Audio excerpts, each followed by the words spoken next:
We are live. Whew.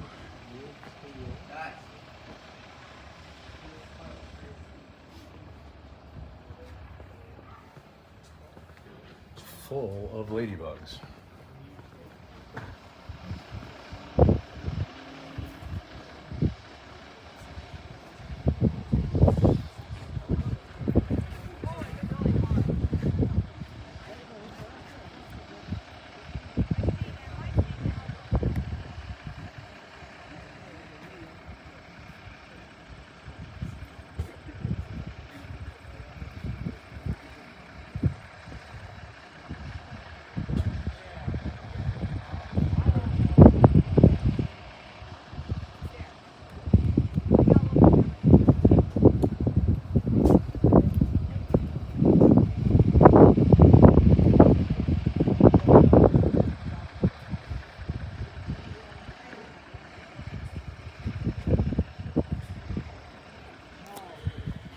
Hi guys, we are on top of the Pennsylvania Monument in Gettysburg, Pennsylvania. And oh, I hear some talking. Look at that. Let me turn you around and let you see the backside here.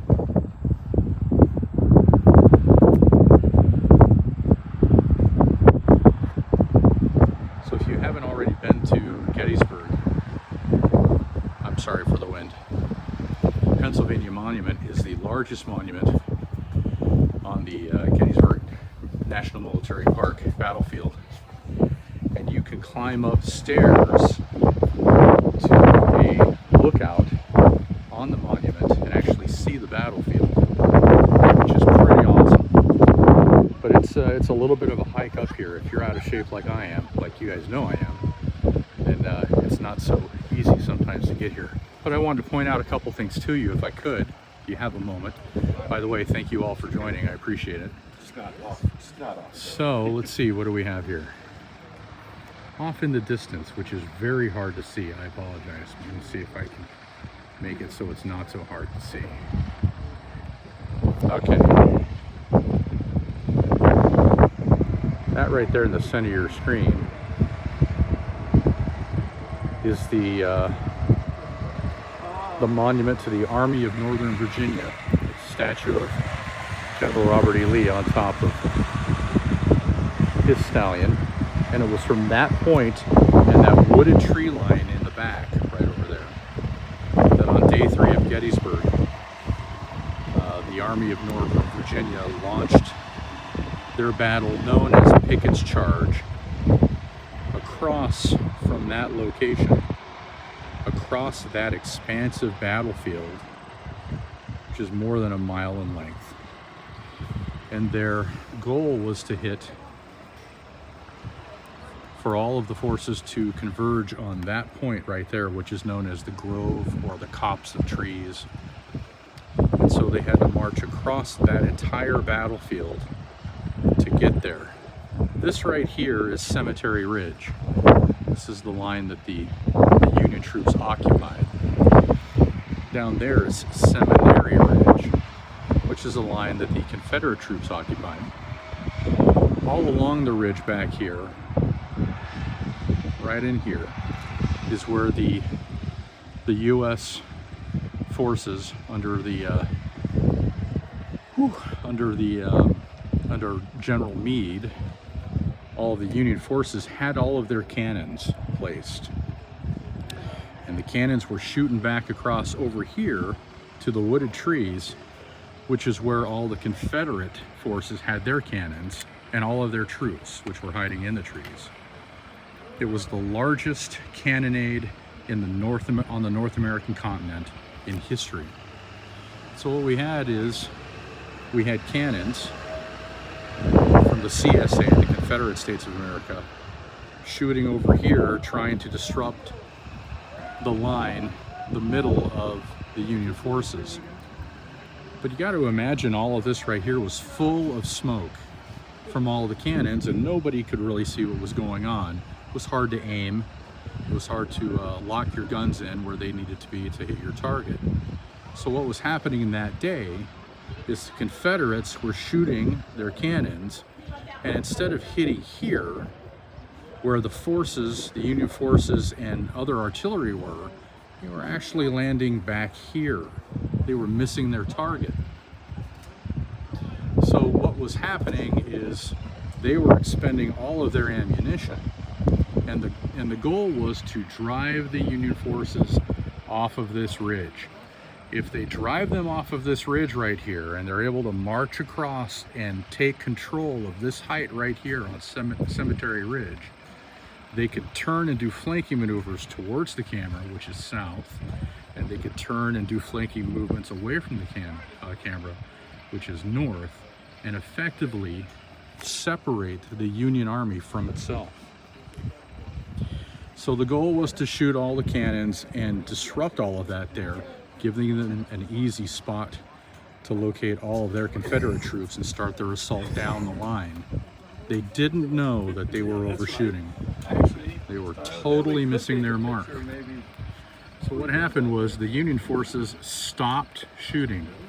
They stopped shooting their cannons, and the thought was, if we stop shooting, they will think that they've hit us and disrupted us. And then they will start their march across the field to take the heights of Cemetery Ridge. So, with them stopping their shooting and letting them think that they had the upper hand, they waited for a mile-long army to go across. Ladybugs everywhere. And start their assault on the Union lines.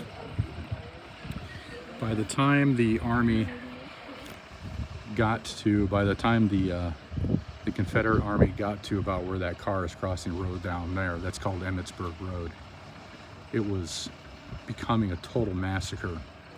By the time the Confederates got there, the Federals started shooting again. They indeed weren't driven off, and then the massacre happened right in that field right there.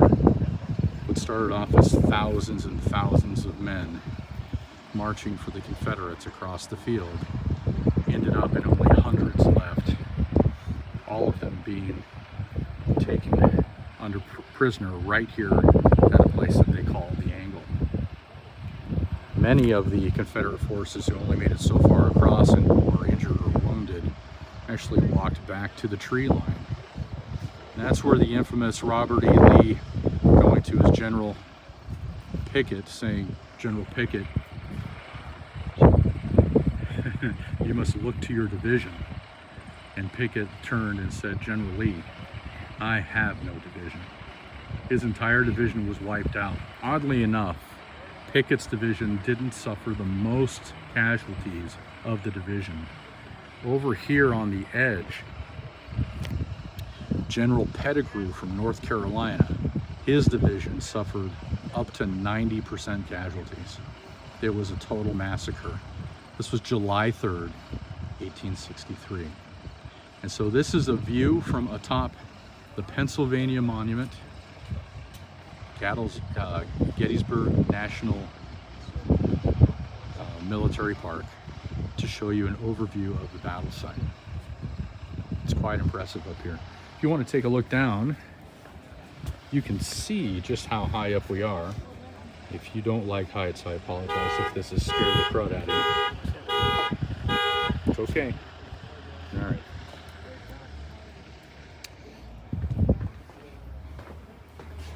And then again, as we circle around the monument,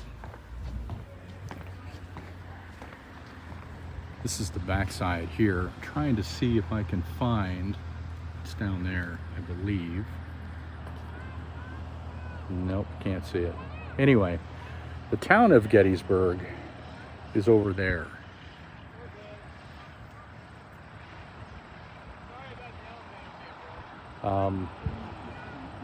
Right over in that area there is the town of Gettysburg.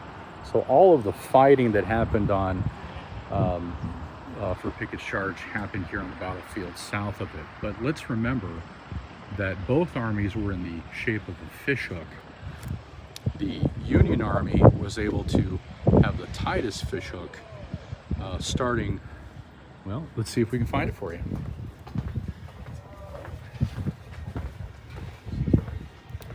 This is going to be difficult to see, but you'll have to bear with me. Okay. This tall hill right here is known as Big Round Top back in the day. Still that today, I guess. And there is a little clearing on a smaller hill right there. That is Little Round Top. So, the Union Army stretched from Little Round Top all the way down past the monument that we are at now.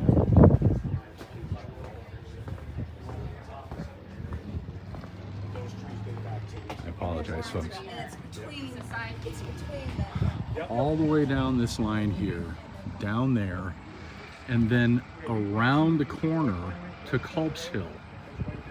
So for those of you who know your Gettysburg history and you think of Day 2 of the Battle of Gettysburg, Day 2 of the Battle of Gettysburg gets the most attention over on the south side of the battle at Little Round Top. That's where you have Colonel Joshua Chamberlain, you know, and the 20th Maine holding off on the left flank. But simultaneously over on Culp's Hill, the same thing was happening on the Union right flank.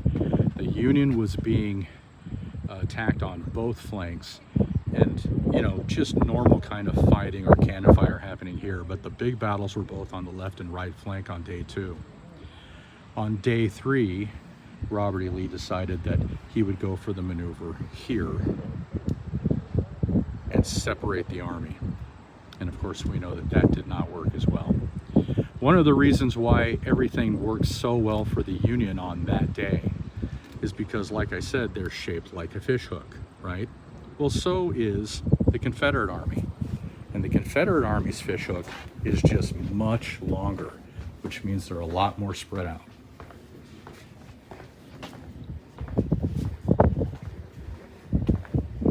Down past the clump of trees there, all along the tree line, all the way around, through the town,